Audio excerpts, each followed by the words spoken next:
What would you do if helping a stranger meant breaking a promise to your own child? Amanda made a choice, but she never imagined how it would change her life. As they say, kindness never goes unrewarded. An hour after Amanda, a single mother who works long hours as a taxi driver, discovered an elderly man collapsed on the street and hurried him to the hospital. A startling turn of events awaited her. An ambulance was parked outside her home, and doctors and paramedics appeared to be waiting for her. Little did she know that her small act of kindness would have a profound impact on both her life and her son's future.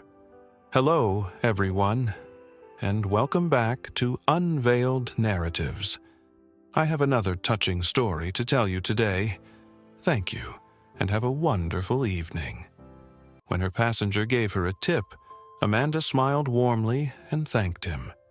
The old passenger answered quietly, his hand quivering a little as he unlocked the door, stepped out, and took a few shaky steps away while Amanda watched him for a while.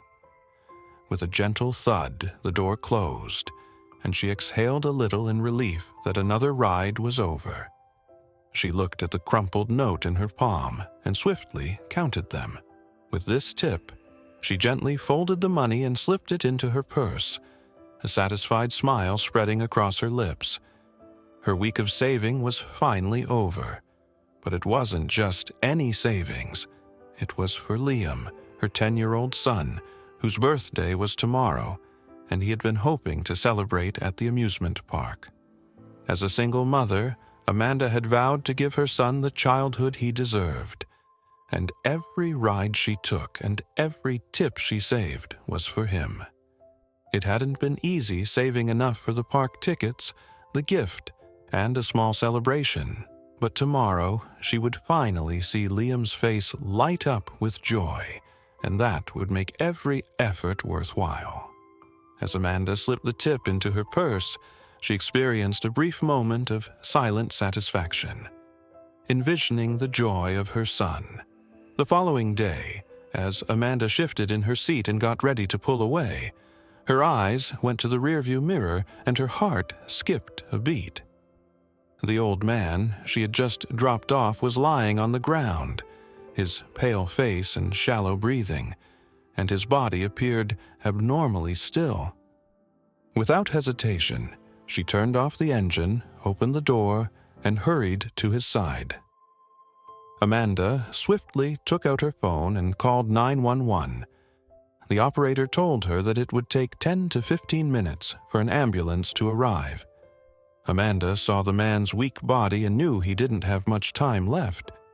Since the hospital was only a few minutes away, she decided to take matters into her own hands and steady herself.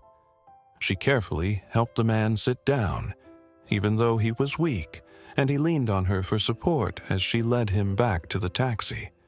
Once he was comfortable in the back seat, a man, with her hands firmly holding the wheel, Amanda hurried to the hospital, praying she wouldn't arrive too late. When Amanda pulled up to the hospital's emergency room, she rushed to help the elderly man get out of the car. He leaned heavily on her as they went inside, and nurses came forward right away to help her get him into a wheelchair. A doctor joined them shortly after, evaluating the man's condition. One of the nurses said, "I found him fainting on the street," and Amanda explained breathlessly that he had been walking normally before collapsing. The nurses nodded. Amanda stayed motionless for a time, watching as they vanished as they wheeled the man toward the treatment area. Behind the twin doors that swing, she exhaled tremblingly, her pulse still racing from the haste to get him to the now quiet reception area in time. Amanda finally gave herself permission to sit down, leaning back in the rigid plastic chair as fatigue set in. The night's events had happened so quickly that she had little time to take it all in. A few minutes later, a nurse came up to her with a clipboard in hand. "Hello, are you the one who brought the gentleman in?" Amanda answered, "Yes, he's straightening up well. His condition is stable." The nurse smiled reassuringly. "It's nothing life-threatening, probably due to weariness and low blood pressure." She took a quick look at her clipboard. "Although he does require some urgent attention. Fundamental examinations and medical care to aid in his recuperation." After a little silence, she said, "Unfortunately, it appears that he is alone in handling the expenses. Would you be willing to assist?" Amanda answered, "Yes, he's straightening up well. His condition is stable." The nurse smiled reassuringly. "It's nothing life-threatening, probably due to weariness and low blood pressure." She took a quick look at her clipboard. "Although he does require some urgent attention. Fundamental examinations and medical care to aid in his recuperation." After a little silence, she said, "Unfortunately, it appears that he is alone in handling the expenses. Would you be willing to assist? It's not a big sum, but we need to move quickly." Amanda's breath caught in her throat, and her hand automatically went to her purse, where the week's savings was neatly folded. She had promised Liam the amusement park tickets, the gift, and the small celebration, and she could already picture his face lighting up with joy and his laughter as he explored the rides and attractions. She looked down at her purse, her fingers hovering over the clasp, and her mind flashed back to the elderly man's frail body and the way he had raised his trembling hand for assistance. Amanda closed her eyes for a moment, took a deep breath, and nodded. "Yes, I'll help." And the nurse grinned and thanked her.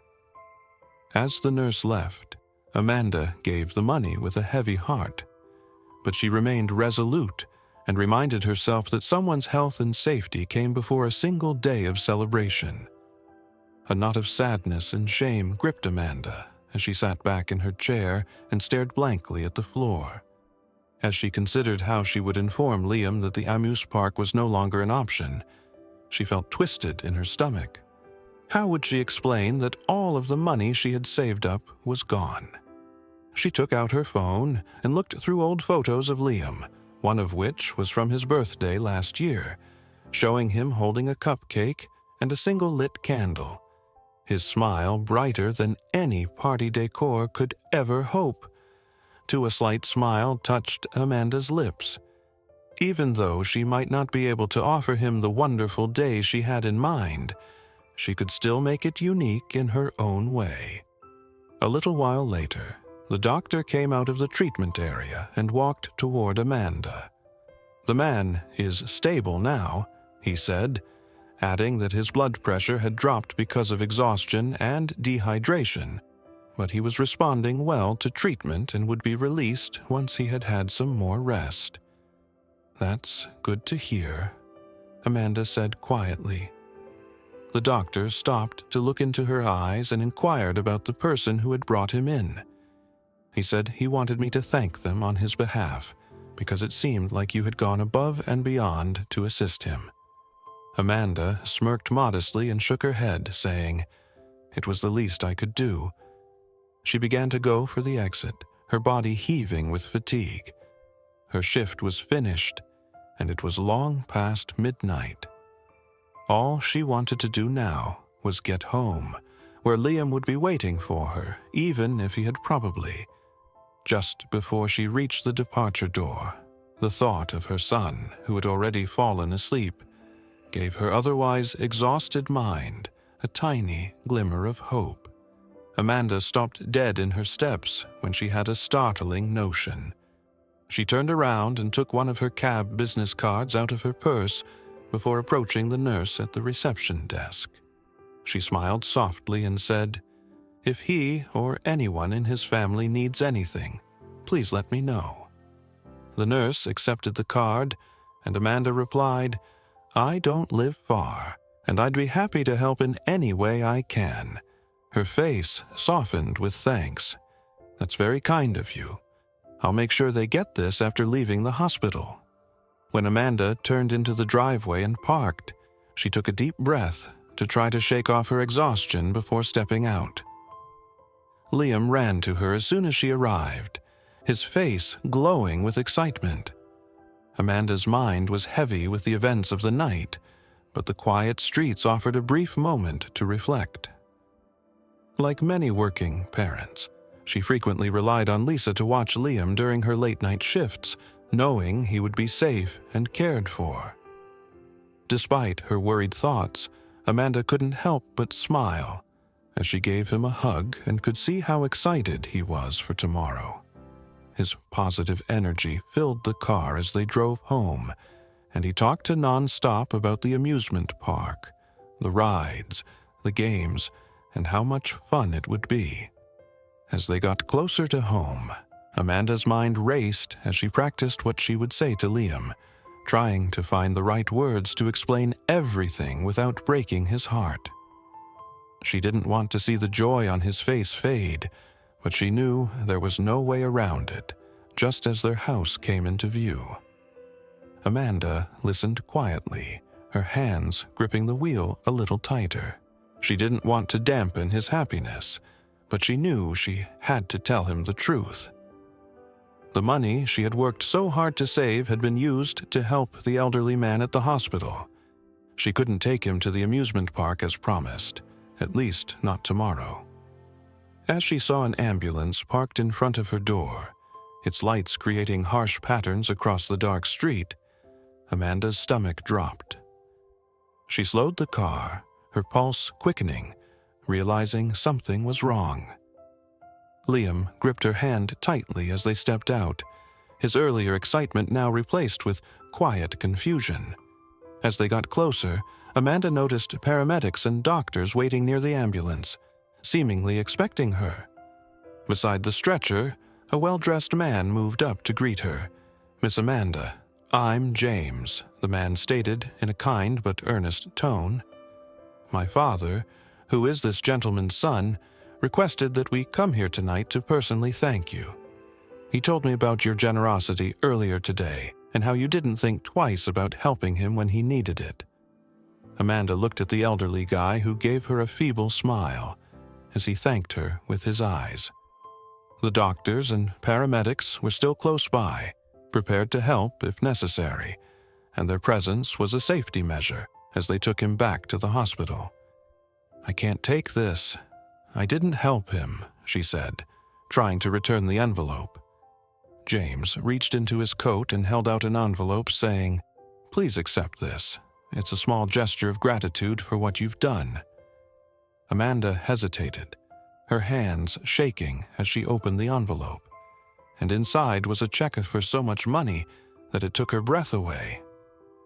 She stared at it, struggling to process what she was holding. James carefully returned the envelope to her hands. "You deserve it because you didn't expect anything, and this is for you and your son to make life a little bit simpler." Amanda looked down at the envelope, her fingers grazing its edges as though she was trying to confirm that it was real. A mixture of relief and disbelief descended upon her as the elderly man met her eyes and nodded gently, his expression warm and encouraging, as if silently urging her to accept. She nodded, her voice steady but soft. "Thank you. Thank you so much. I don't know what to say." James smiled slightly. "You don't need to speak. Just accept it." The elderly man grinned back, his thankfulness evident in his weary eyes. The doctors stepped in to assist him in getting back into the ambulance, giving Amanda a quiet moment to think that evening, as the ambulance drew away and the street was silent. Amanda remained motionless. For a brief moment, the kindness she had shown Liam without hesitation had returned to her in a way she could never have predicted. For the first time in a long time, hope took the place of the constant worry in her heart. The check in her hands wasn't just money. It was an opportunity to give Liam the life he deserved, one that was full of warmth, joy, and opportunity, and where she could watch his dreams come true. Please remember to hit the like button and subscribe to our channel if this story resonated with you. Your support enables us to share more motivational tales like this one. Thank you for watching, and we'll see you in the next video.